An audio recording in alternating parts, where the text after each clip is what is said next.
You're listening to the Coop Homeschool Podcast. This is your podcast for community, humility, and joyful fun in homeschooling.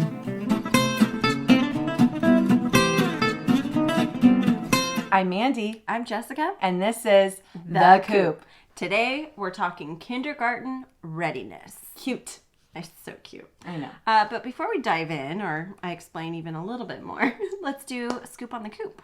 We've got a joint one this time. We do. Yeah. A homeschool conference. Yep. We went to the Great Homeschool Convention, and this one is in Ontario in the summer, but they have a series throughout the year, actually. Yeah. They spread them out. Yeah. But we did have people come in from all over the nation. Yeah. There's people from Wyoming. Yeah, I met someone from Virginia. Yeah. Yeah. So even though there's options on the East Coast, they're still coming out here for this one. Maybe it's the time or... Yeah, it's summertime. It's a little easier to get to. But it has some big names there, like Sarah McKenzie from Read Aloud Revival. It has Pam Barnhill. Sometimes IEW is there. Sometimes Classical Academic Press is there. And then you have like Create Expectations, and you have all these other vendors that are small and looking to get their name out there that have all these great ideas and great opportunities for you to enhance and enrich your homeschool. Yeah. So, yeah, we had a blast. We did. We wore what we're wearing right now, our homeschool mom tank tops, which are super cute. They're a little loose in the tummy. Yeah, they're tank tops. So for those of you that are like me that have weight gain in the mid region, this is a great tank for that, and it kind of hides it a little bit, and then it's cute. It says homeschool mom with a heart. Yeah. So one thing I picked up at the homeschool conference I just wanted to mention is the well-ordered homeschool planner, and it's super beautiful, and it's a little pricey. I feel like it was $50. But it has like the yearly overview. It has a place to do loop scheduling. Oh, that's cool. It has, they said they set it up so someone with 5 kids could use it. It has a daily master schedule if you're into that sort of thing. It has places to write what to memorize, field trips, you're planning what to purchase if you want to make a list, independent reading list, family read aloud notes, and then the month. For each month, what's cool is it has my scripture verse for August, character focus for August, to-do list, brain dump, purchase list, my top 3 goals for August, and then it has the month and then the week. So you could really plan out everything for the week. And then at the end, it says 3 successes in August, 3 things I want to improve in September on a scale from 1 to 10. How do you think August went? 1 thing I'm thankful for, 1 thing I never want to forget, and then a personal habit tracker. Yeah. So it's pretty cool. It has all those elements to it. It is full size, 8.5 by 11. And I'm not used to having such a huge, thick planner. So we'll see how it goes. I thought I'd test it out. And it was so pretty. And I was I just bought it on a whim. I was so excited. Yeah.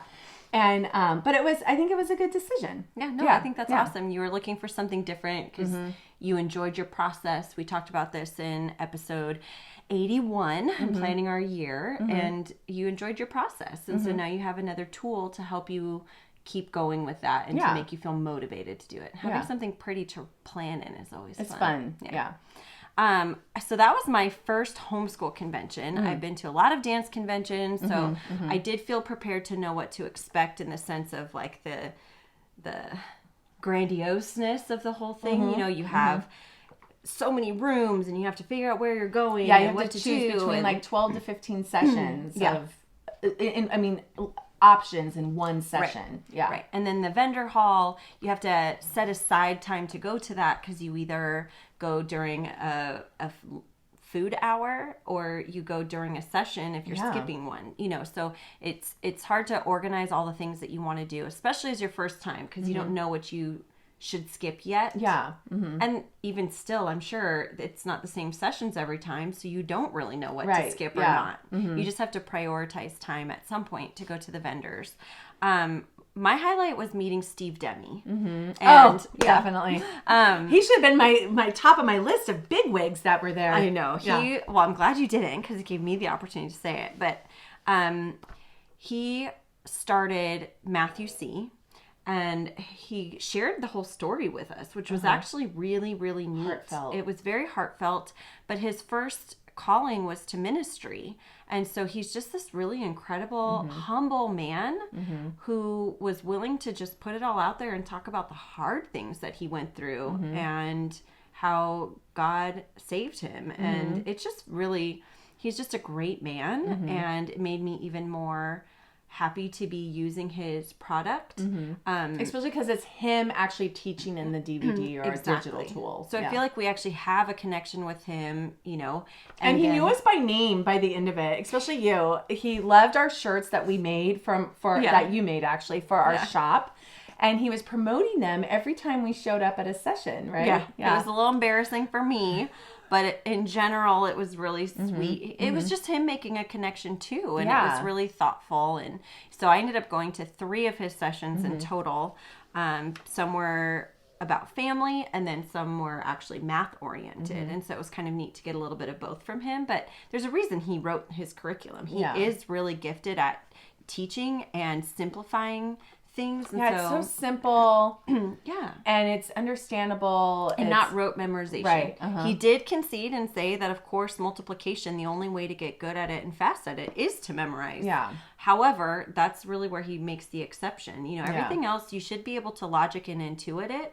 You might have to learn how, but once you do, you should still be able to go back years later and not just remember some acronym that you learned and then still not know what to do. Right. You know, so I really liked that explanation because I don't expect my kids to learn just like me. And while I was good at memorizing and could just follow the rule and pattern and repeat it, I didn't know what I was doing. And he actually used his manipulatives that he uses in his video lesson. So it was fun to be there to see him use.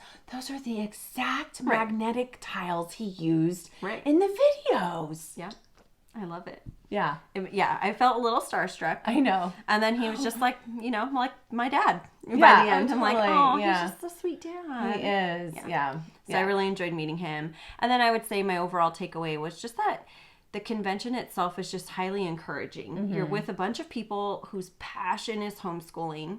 And so you receive just a lot of either encouragement or you get a lot of affirmation because there's a lot of things where you just feel like you're on the edge of something. And then you go and you're like, oh no. There's thousands of people. Right. Or at least hundreds there. Right. Yeah. No, we're, this is fine. Yeah. You know, I'm not just like this outsider on something, you know, because here's my club, you know, but you don't show up to your homeschool every day the way that other people show up to their public school and see their club every day, 5 days a week, you know, for a year. Yeah. You know, they get to be reinforced all the time. Yeah, they do. And here you can see that you're part of a bigger community of like-minded people. And this one is a Christian conference. So there's even another deeper connection there, which is wonderful because now you're also, for most of the people who are there, you're also on the same page as that too. Yeah, there's just a lot of commonalities that you share. So it's a great place for networking and community in the broader sense, you know, not intimate community, but just meeting people who share similar values to you. And there were some people who were brand new to homeschooling that we just started talking with and encouraging them. And then other people who, you know what I learned? I learned something really cool, whereas I normally study something prior to going. Right. And this person I was talking to, she had been to 40-something states in the U.S. And she was planning on hitting all 50, right? So she had come from Virginia. This is the one from Virginia. And she was I was saying, I struggle when I visit places, whether to teach them before, because they don't really have a context for it, but it prepares them for it. Right. Or to teach them after. She's like, teach them after. She's like, I've tried all the different ways. And what I have found is teaching them after. Now they can picture it. Now they feel it. They understand it. And so I was like, But then I want them to value it when they're there. You're a huge context person. Yeah. So I'm like, okay, so maybe I do both. Because like when we went to Alaska, we studied it for a month before we went. We went to Alaska. I did nothing to follow up afterwards, except Molly of Denali came into being. And I was like, oh, that's great. You've been there. Now you can connect to it. Yeah. But now I'm like, oh yeah, that would have been cool to circle back right afterwards. So maybe there's a certain amount of things to get the familiarity, or to excite them for what they're going to see. And then there's the actual studying afterwards. Yeah. Where they have a context now for the part that's less interesting. Right. Yeah. Yeah. That's true. Well, overall, we highly recommend the Great Homeschool Conference or any of the other conferences that your state might put on. California has several, but I think this is by far the biggest of them. Someone said the Chia one is pretty big too. It is pretty big. That's another one that is Christian-based too. So I don't know off the top of my head of any secular ones in California, but that would be a good one to put on our list. I suppose the unschooling one was likely secular. It was. But I haven't heard... It's an acronym as well. I'll have to look it up. It doesn't come up very often where I see anybody talking about it. And maybe it's not around anymore. Yeah, might not be. Because they only had like maybe 2 to 3 options per session. It wasn't... Yeah, so it was already small. And that's when people were like, you have to... When I was there, they were like, you have to go to the Great Homeschool Convention because you have a whole gamut of things to choose from. And I don't even remember there being an exhibit hall. Yeah. Because unschoolers don't necessarily... They need all that curriculum. Yeah. For the most part. Like... Some don't buy into curriculum at all. And so maybe there wasn't a big exhibit hall. So I didn't like buy anything there or nothing. Right. And then... But that was pre-homeschooling. I wasn't home. My oldest was like 3. Yeah. So... That could be... Yeah. Who knows? Yeah. Who knows? But you never know until you go. Yeah. And we highly recommend. That's why we've talked about it for the last 10 minutes. That's our scoop. That's our scoop. Now, on to kindergarten readiness. So I think this is a topic that stresses out a lot of parents of littles because recognizing readiness can be tricky, and then balancing it with when do you push? It's this weird limbo act because we tend to be more child-led. It sometimes feels like being an athlete on the bench. I've trained, I'm prepared, I've got all the tools in my pocket, and I'm just being ready to be sent in. Yeah. And I'm waiting for my opportunity, but I also don't want to miss it, know? And so it's this weird, I'm ready. So it's not that I haven't done any preparation or any work to help my child as somebody who's more unschooly in some ways and child-led. Yeah. But I have all this stuff. I just want to bring it out when it's the right moment. Right. Well, they'll connect to it more when it's the right moment. They'll progress better when it's the right moment. Yeah. So I thought about how to organize this episode in a few ways, and I kind of want to start with what is kindergarten, because I wanted to first make sure that we were all on the same page on what we're talking about. So then I thought, let's define it. And how would you define kindergarten? What's your definition of kindergarten? It's learning basic skills and foundational ideas to build upon for later academic study. Yeah, that's pretty accurate. Okay. So when I typed it into Google, Wikipedia's version came up first. And so Wikipedia says kindergarten is a preschool education approach based on playing, singing, practical activities such as drawing, and social interaction as part of the transition from home to school. It was defined this way because that is the original definition of kindergarten, which was an institution originally created in Bavaria in the 18th century. So this goes hundreds of years ago, and that was the first school. Now we have preschool, and then we've called kindergarten something different. So I think we kept the name kindergarten for the same age range that we were talking about in the 18th century. But now we want to school kids even earlier. Right. So now we call that preschool. And now what kids do in kindergarten, I mean, I think some people can look back and say, yeah, sure, we did some of that in kindergarten. But now, especially, I think that we would really define kindergarten as the elementary school class that prepares children for first grade, typically for ages 5 to 6. And with that definition, it more closely represents what I think kindergarten is, and then what I know it to be, which is based on California state standards. So California has its own set of standards for kindergarten. Yeah. So it's not even just readiness anymore. It used to be this readiness checklist of things, which now goes for preschool for getting into kindergarten, and now kindergarten has its own curriculum. Well, it is funny because I remember before I even ever had kids, my friends who had kids, because we waited 9 years, so we had a long time with people who were having kids while we weren't. And they were saying their kids who are 2 years old were in school, were in preschool. And I'm like, that makes absolutely no sense to me. I mean, I wouldn't say that, but I was always perplexed by that idea. What do you mean they're in school? You mean daycare? Right. Do you just feel better that instead of daycare, it's preschool? School. Right. Or it's a something academy? Why would you be trying to school these kids? And I didn't even have kids, but it just seems so odd to me. Yeah. Yeah. And I think that's kind of what we're dealing with is we're still in this culture of pushing kids to achieve more and at younger ages. And we think the more that they're prepared to achieve it, the better that they'll do. And I'm going to circle back to that in a minute. But I think when I think of kindergarten now, I think of the rigorous amount of work that they do. I don't even know very many public schools that still do half-day kindergarten anymore.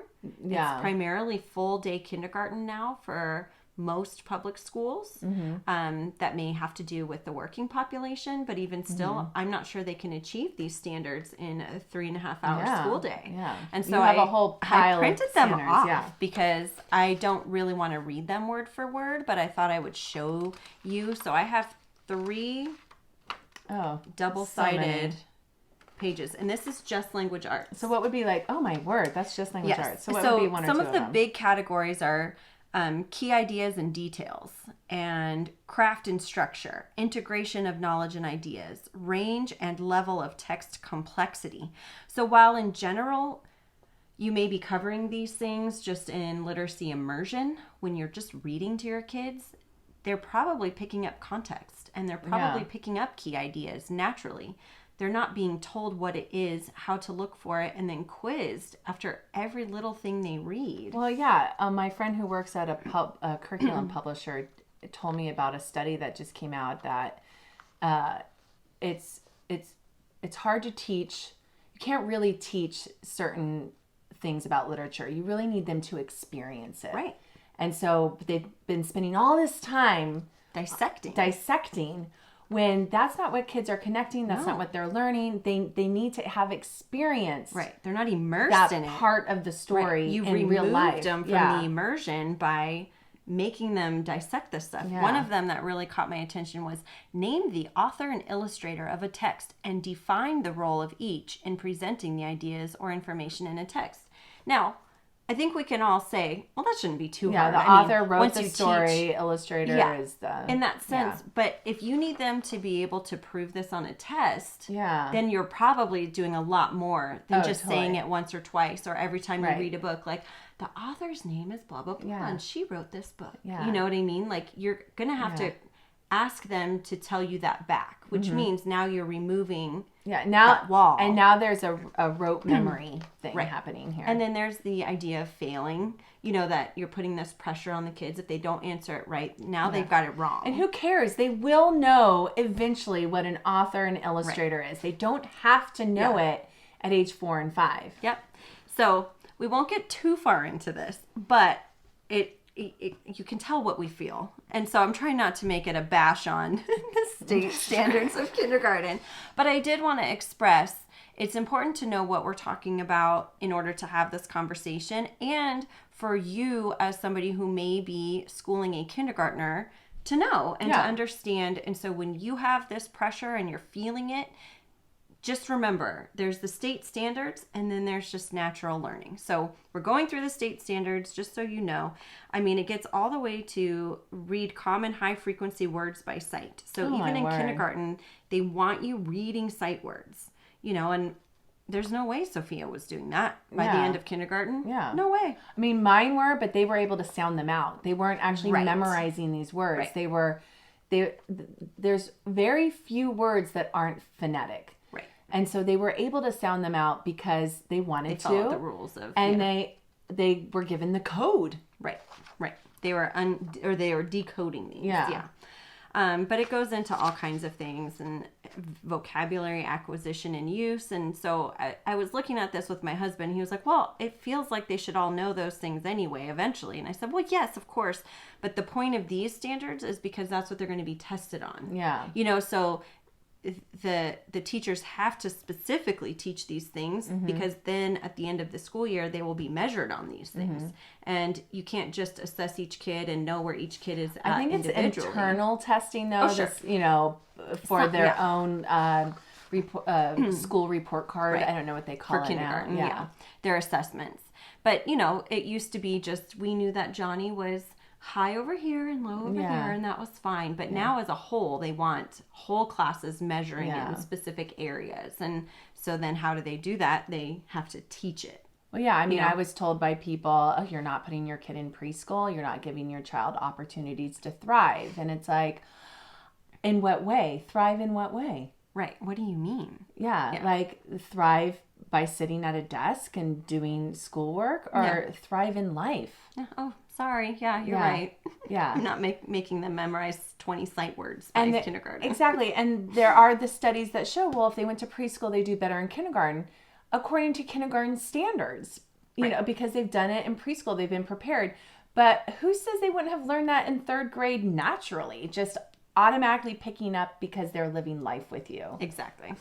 So math, I won't take too much time, but math is even longer. It has different descriptions, and then it's a little more intuitive. It feels a little less heavy because reading is just such a big developmental task and for all accomplishment. the grades. It just keeps getting more and more and more. Yeah. So the numbers aren't too much. The ones that kind of caught me were even knowing the plus, minus, and equals to symbol and being able to describe what addition and subtraction is. I'm not saying that I mean, our most kids couldn't. did that. Yeah, I think most kids might be able to do that. But just being that is set as a standard, you know, it's just any of the standards give me a little adjective. Right. But yeah. Especially for that age. Identify shapes as 2-dimensional or 3-dimensional. Oh, yeah, I don't even know that. My kids know what 3-dimensional shapes are. Right. And identify and describe shapes. Squares, circles, triangles, rectangles, hexagons, cubes, cones, cylinders, I don't think mine could do that spheres. now, and they're in 5th and 6th grade, and I think it's fine. I think it's fine. Yeah. I think they're going to survive life. Yeah, I think eventually when they need that information, they'll learn it. I agree. So I just wanted to set the stage for what we're talking about for kindergarten. And so I think if you really feel that the state standards are what you're going for, then you do have a very specific list of readiness for what to look at. If you're just talking developmental, then I think it's pretty easy. When they show signs of readiness for reading, you move forward with that. Or they want to. They're asking questions. Yeah. Yeah. So if you don't mind, should I give an example? Yeah. So my older two were happy to learn the phonics. They were happy to do this whole system of curriculum that I do for teaching to read, spell to write and read. And then my little one had been part of that ever since she was born. Right. So she pretty much knew all the phonics, but she wasn't interested in doing the cursive. She wasn't interested in actually doing the flashcards. She didn't really want to do any of that. But then she comes to me and says, I want to write in my diary. I want to read this book. And I'm like, well, then do you want to learn to read? Because there's only so many times I can sit and cuddle with you, which I love doing. But at night, at 9 o'clock at night, when you're awake and you want to read a book or you want to write in your journal, I'm not going to come in and do that with you. Right. So you have to decide, is this something you're willing to work towards? Right. And so although she was totally ready, she wasn't wanting to. Right. And then when she realized she wanted to, she didn't want to do the work that was involved. And I did want to teach her the value of having to be challenged and work through something. And I wasn't willing to customize for her. Yeah. I already have 2 other kids that I'm dealing with. So, you know, there's only so much customization I am willing to do. And how many things am I going to invest in to customize? I don't know what thing is actually going to pique her interest. And it ended up being like, you know, an app on my phone that made her want to play with words. It's the funniest thing. And then she jumped right in. Yeah. But they have to want to as well. They may be ready, but the want has to be there, and then that's when the magic happens, right? Yeah, I agree. It's the sweet spot, but how do you know? Yeah. So we talk a lot about reading challenges in episode 17. So if you want to go way back, check that one out, because we really dissect a lot of those nuances, as well as kind of balancing the developmental readiness with their desire to read. Because I experienced some of that with Sophia, and I couldn't tell if it was a lack of wanting to, or if it was actually she just was hard. She just wasn't quite there, even though she showed signs of being ready. She wasn't all the way there. And then did you start, like, I started to question if mine had a learning disability. Does she have an eye tracking problem? You start wondering all these things because you just don't know. Right. And the strugglingreader.org, I think, or .net, strugglingreader. something. She had said, you really can't gauge until they're probably about 8 years old. Right. So you let them have all their wiggle room. Right. You won't know if they have an eye tracking problem. You won't know if it's a disability until they're a little further along. Yeah, 8 years old is that magic number, if there were to be one. Yeah. You know, and some kids read earlier and some kids read later, but 8 is the average age of reading. Yeah. And so if they're just not there and they're not 8 yet, we say don't worry about it. Yeah. Because we're the experts. That's right. With our 4 reading children between us. 5th one on its way. Yeah. So anyway, what does readiness look like? There's actually a lot of checklists out there. I had fun looking through them. Yeah. And I picked this one because it was just kind of pretty. So I printed this one too. It's really cute. It's by kidsactivities.com. And it breaks it into language arts, math, and social emotional. So this would be, are they ready for kindergarten based on the public school state standards? And I pulled from California. Every state has their own, but I imagine they're all pretty similar. I'm not going to list all of these, but it's recognize rhyming words, match letters to the sounds they make. In math, it's can they order 3 things in a sequence? Can you repeat a simple pattern? So very basic stuff that most kids do just by playing games and reading books together and just living their life with an intentional person by their side. Yeah, you know, who is helping them progress. Exactly. And then there's the social emotional ones that I kind of forgot about too, but it's things like saying please and thank you, respond appropriately to their own and others' feelings. So that's a big element when you're talking about sitting down in a classroom. I would say that's not necessarily for homeschooling kindergarten. I mean, these are good tools no matter how old you are to have. Yeah. But it's obviously more important when you enter a classroom setting and have to deal with other people. So there's the checklist that you can go through and determine if your kids are ready for kindergarten. But I think what it really comes down to is that we know our kids. And as a homeschool parent and somebody who spends a lot of time with my kids, I know where they're at on everything all the time. Yeah. I know how their reading is. I don't need the state test at the end of the year to tell me how my kid is doing. Right. I know what she's struggling with. I know what she excels at. Yeah. I'm very in tune with that, and when I need help, I go and I seek it out, either by asking other moms who've been through it, or by going to somebody like the struggling reader, or someone to help me with math. And then being at a charter school, we have assigned teachers. Yeah. And so that's the educational specialist I can go to and ask questions to if I'm struggling with something. And of course, most of them come from their background in public education, but they have tools. And then there's other vendors like Homeschool Arts, for example. Right. I wanted to put my youngest in it because she really wanted a school day. Right. And they said, well, what's ready for us to be able to take her would be she needs to be able to read. Yeah. She'll get the most out of it if she can read. So then I was like, oh, she can't read.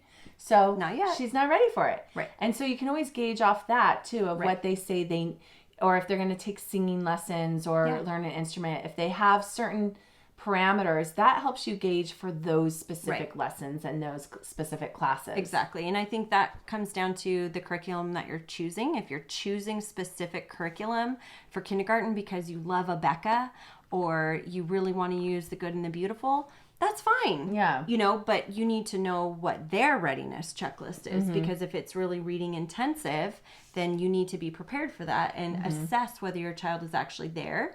And then you have to decide if they're not there, is this something I want to teach them and push them to get to, or do you want to let it naturally develop? Well, and that's why I like Gather Around Homeschool in that they have the is it called early reader? And then they have lower elementary. Right. And they have something before early reader. They have pre-reader. So pre-reader, early reader. And so you can, if you get the pack, the family pack, then you could start off with pre-reader. Yeah. And if it seems too easy for them, then you can move on to early reader. Right.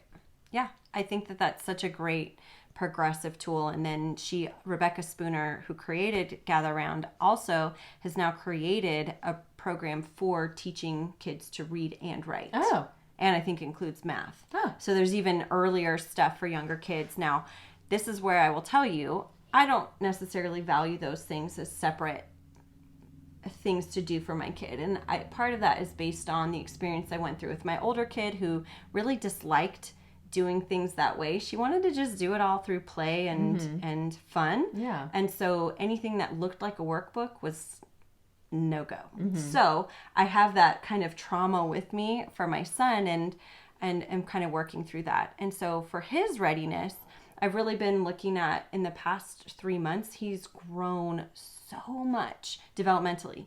And he has always had a great vocabulary. So my husband and I actually went through this checklist just for fun.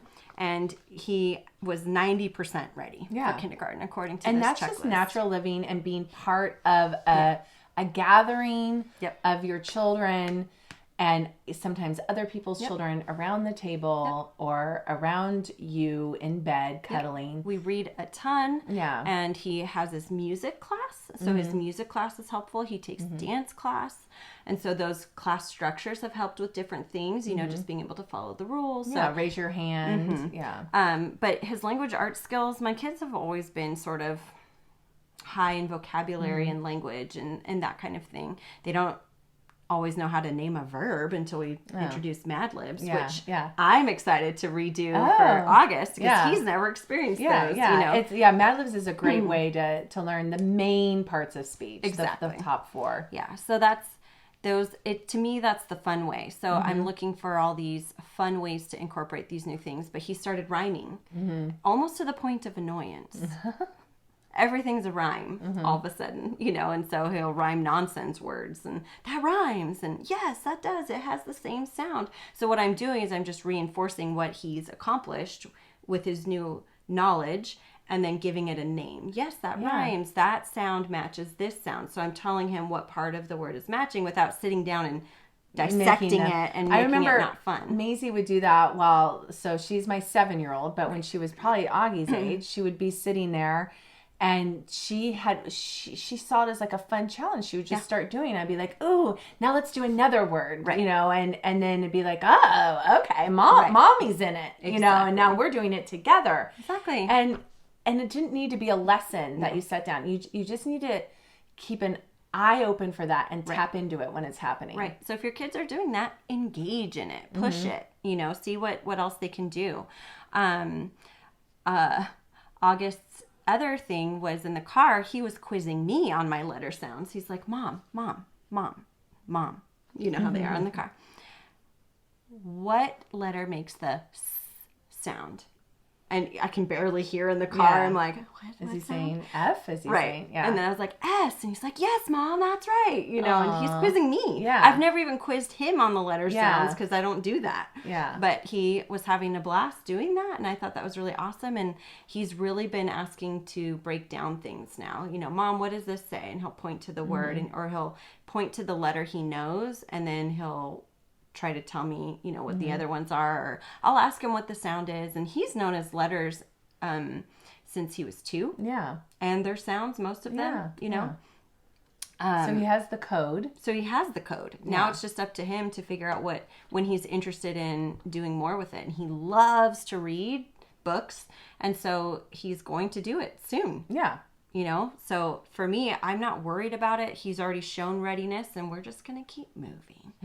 And then numbers. He really jumped big on numbers. So now he loves reading the clock, and because he knows all of the numbers up through almost 100. Okay, can I talk to you about the clock? Yes. So I purposely, with number 2 child, did an Usborne workbook about the clock. Yes. And there were tears, and I was just trying to help her because she loves activity books. especially at that point in time. So I was trying to help her with that page of the activity. Yeah. It was multiple pages, and it was really hard. And I was like, just forget. And I had a similar experience with Maisie as well, my younger one, that I was like, I think it came up in Matthew C this year. And so I'm trying to do it with her because I'm the one teaching. And we were really frustrated. Then I realized, I had opened it up to the wrong lesson. It was like 3 lessons ahead. She was already supposed to know all these other things. Right. And so that's why it was hard. But I was just like, you know what? Forget it. We have a clock in the room. The clock in the room is good enough. If you can keep it on the analog, then eventually you'll be able to see the connection. I look up at it all the time in the schoolroom. Yeah. It's good enough. Right. The clock on the wall is good enough. We don't need to do this whole lesson. Forget it. Yeah. And so that's part of it too. It's just kind of like being like, you know what, whatever they're having a hard time with, it's they're gonna learn it eventually. And telling time on a clock, they have to skip count. If they're not skip counting by 5, don't do it. Yeah. And the thing is, like, she would start at different spots on the skip counting. It was so frustrating to me because to me it was so logical. But it's not. 12 is at the top. 1 is over here. Yeah. Like, what are these other big numbers if you're making me skip count by 5? Who cares if you start at the top or not? Yeah. Like, there's a lot of arbitrariness to it. And we're just rule followers. You tell us what to do and we'll do it. Yeah. So it's like whatever they're having a hard time with, it's kind of like, they're going to learn it. They're not going to be even 9 years old and can't read a clock. Exactly.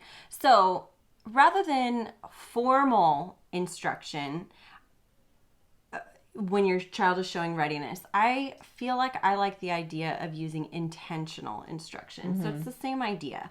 You don't need to sit down at a specific time with a book that teaches this particular topic.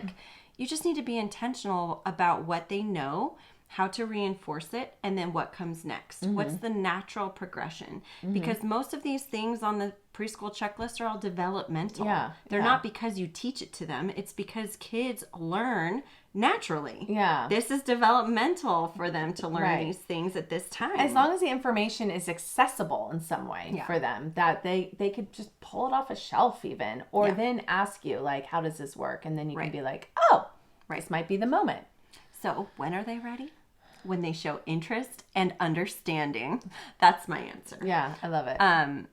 Again, we do so much on a child-led schedule, and that's why I know what he's doing. Yeah. Because I'm paying attention. And there doesn't need to be a big change when kids suddenly become 5 years old. There's no rules saying that you have to just start teaching them and make them sit down for a certain number of hours and do this stuff. Learning should be ongoing and progressive. It's life. Like my kid's first formal year, my first kid, I wasn't going to call it anything because we weren't going to do grade levels. But I guess that would have been kindergarten. But that's when we did the transportation theme. That's when we did, oceans theme. And each month was a different theme. And we were just having intentional time together, having fun together. And that's how I love to relate to my kids. I love being involved in a learning experience. And so that was a way for me to connect with my child, for me to enjoy singing with my child, doing the elevator song and all that stuff. And then when it came time to use a charter school and they said, what grade? His age said first grade, but he had no interest in learning to read. I hadn't even done any phonograms with him, nothing. And so I was like, I guess we'll do kindergarten. We'll say, even though his age says first, we'll do kindergarten because I didn't do anything you were supposed to do in kindergarten. But we had a wonderful year. That's when we toured the post office. That's when we did the firehouse. And my daughter, who, is 2 years younger, we just enjoyed life together. And I wore my baby around, and it was a wonderful year. And that's what you want. Like we did the weaving looms, we did the splatter paint, we did it all. And it was really great. Yeah. Because now you've got the real stuff. Now you do have to do the academics. And so you might as well just enjoy intentional time together.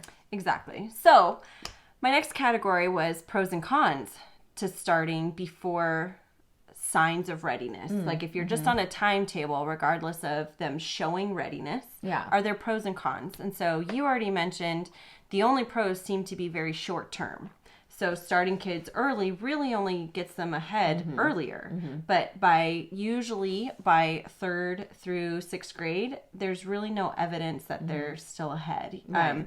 A lot of high school teachers will tell you they can't tell which kids were early readers or not. They can tell who has anxiety, who is good at learning and that kind of thing, which may or may not have anything to do with what age they were when they learned to read. Yeah, and they don't put that on their resume either. No, it's not on there. Preschool doesn't go on your resume. Yeah. But I did find a couple of articles that I thought were interesting. This is from the Elementary School Journal from the University of Chicago, and the article is titled Escalating Academic Demand in Kindergarten, Counterproductive Policies. And I liked this quote. Narrow emphasis on isolated reading and numeracy skills is detrimental even to the children who succeed and is especially harmful to children labeled as failures.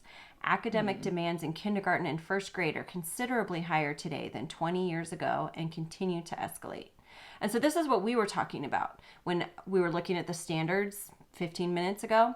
We were talking about the isolating these reading and numeracy skills. You're taking them out of context, and now the kids aren't just enjoying a game where they were adding up something. Now you're making it a practice and taking away the point of it. Or you're taking the author and you're disconnecting it from the book just to get them to memorize what an author is. Right. You're disconnecting all of these things, and it really is a detriment to them. It doesn't make sense to our brains to do it that way, but we're making them do it because we think we're teaching them something. Which that just doesn't give kids enough credit. And they're going to pick it up anyway. So much. They learn so much just by going. There's virtually no studies that show proof that reading actually helps kids succeed long-term. Early reading. I didn't type that in there. That early reading actually helps kids succeed long term. It only helps them keep up with standards.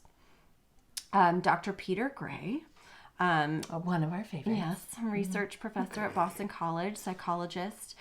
He says this in Psychology Today. In the 1970s, the German government sponsored a large-scale comparison in which the graduates of 50 play-based kindergartens were compared over time with the graduates of 50 academic, direct instruction-based kindergartens.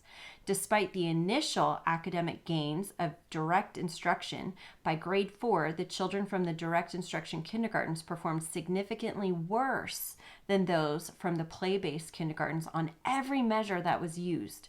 In particular, they were less advanced in reading and mathematics and less well-adjusted socially and emotionally.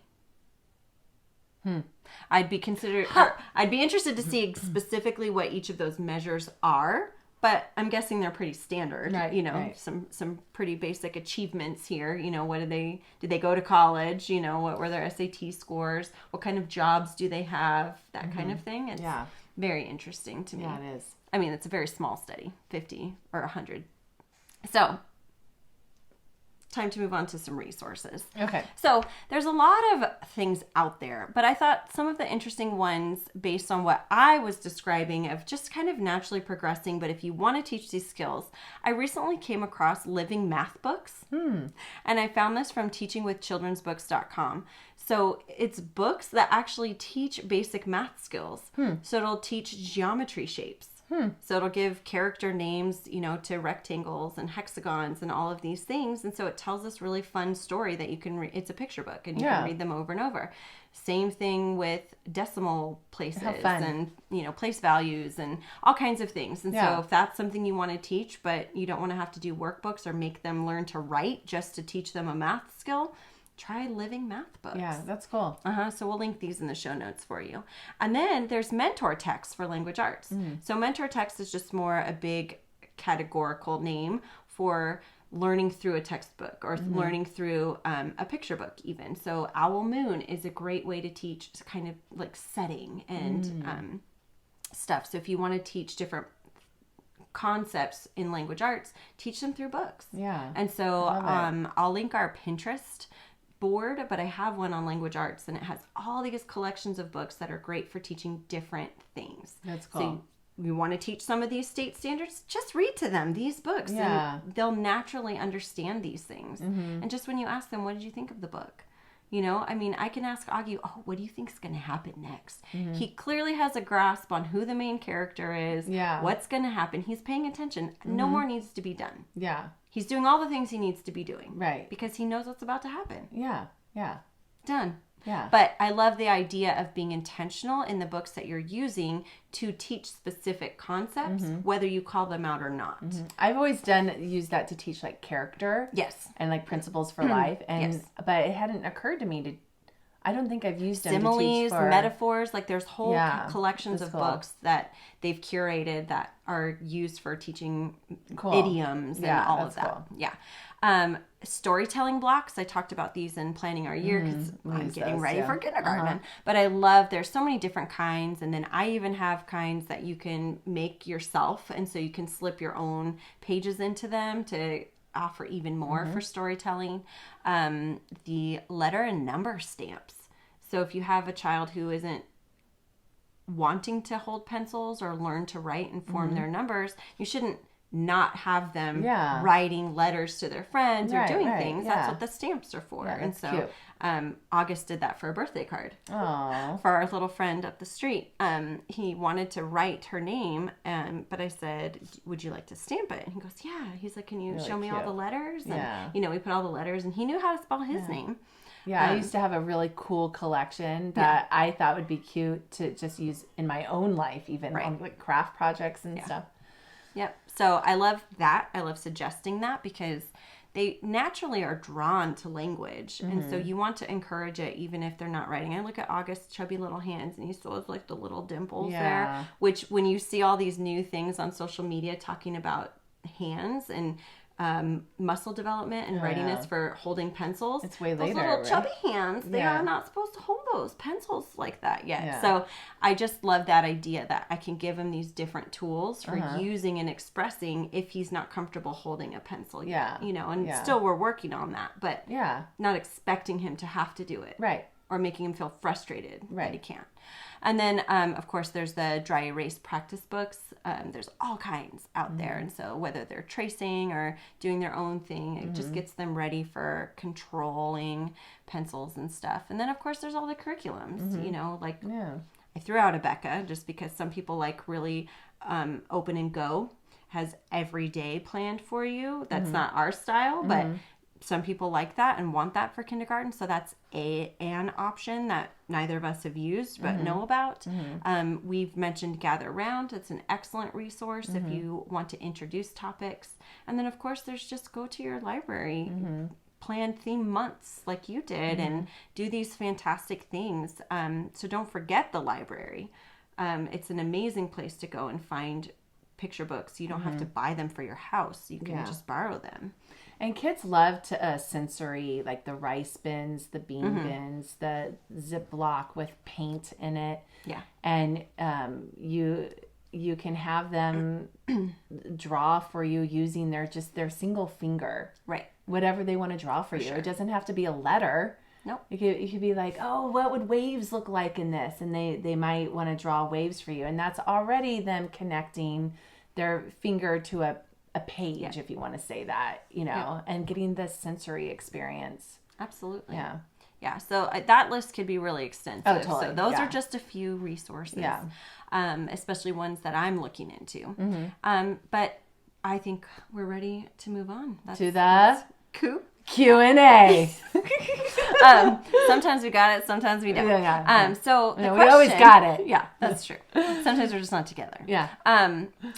I was seeing this one a lot lately, all over, because it's that time of year to get ready for the next school year. And so the question is, how do I sign my child up to homeschool for kindergarten? Enlighten us. Yeah. Well, a lot of people think that there's some magical homeschool sign up, you know, where you go to the people and powers, and there's not really. It just depends on what you want. If you're just signing up for a charter school, that's going to look just like the public school. It had to be done back in April. To secure a spot, but it could be done at any time. So you can enroll for kindergarten through a charter school now if you want to. But I thought it would be really good to point out that kindergarten is not even mandatory Right. in the state of California and many other states. The mandatory schooling age is actually 6, which would be by the cutoff. So 6 by September 1st. And that's considered first grade. Yeah. So kindergarten is not even a mandatory. Right. So let that sink in for a second, because we just went through this whole episode and now we're telling you it's not even mandatory. Right. So then if it's not mandatory, why do it? Yeah. I'm doing it because we can register through our charter school and Get take funding. advantage Yeah. of educational funds to help with those resources that I wanted to use, or with lessons that I think enhances overall education. But if you're filing with the state privately, as you do in California, you don't even need to for kindergarten. Yeah. Because if you do, there's some other things you have to go through when they're kindergartners, and you have to show proof of vaccines and other things. And so if you don't want to do that yet, don't do it. Yeah. You can do whatever you want whenever you want. Yeah. That's the joy of homeschooling. So you don't have to sign up anywhere for kindergarten. But if you want to, sign up through those charter schools. You can file your homeschool PSA. private school affidavit if you want. The umbrella schools might have some really fun activities and enrichment that your child can go to. It could be really fun. That'd be really awesome. Yeah. Well, that's what we've got for kindergarten readiness. Thanks for listening. We love your support. Be sure to subscribe to our podcast, leave a rating and review to let us know how we're doing, and share our podcast with your friends who need a little community, humility, and joyful fun in homeschooling.